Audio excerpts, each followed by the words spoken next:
Prologue to the Epic of Gilgamesh describes Gilgamesh as an exemplary king, brave in battle and wise in governing his city, Uruk. But in the introduction, it's revealed that Gilgamesh wasn't always loved by his people. In fact, he oppresses them. In the rising action, hearing the people's pleas, the goddess of creation creates a man who can balance the king's arrogance. She creates Enkidu, a huge hairy man who lives among the wild animals. And when Enkidu learns of the cruel king Gilgamesh, he rushes angrily to Uruk and he and Gilgamesh fight.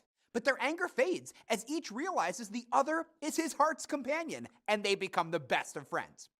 One day, Gilgamesh announces his plan to travel to the cedar forest to kill its guardian, the monster Humbaba.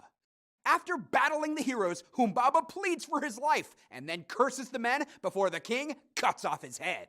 When he comes home, Ishtar, the goddess of sexual love, promises Gilgamesh wealth and power if he'll marry her.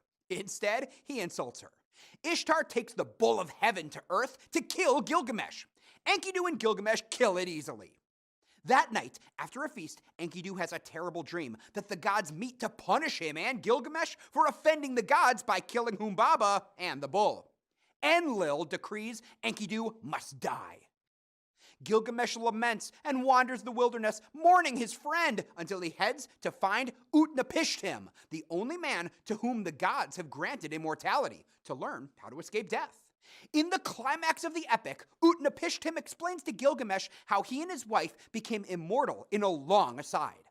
In the falling action, Utnapishtim then sets a test for Gilgamesh. If he can stay awake for 7 days, perhaps the gods will grant him immortality.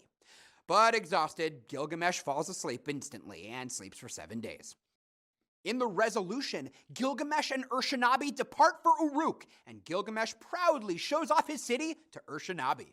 He has become a wise king who appreciates his mortality and his people.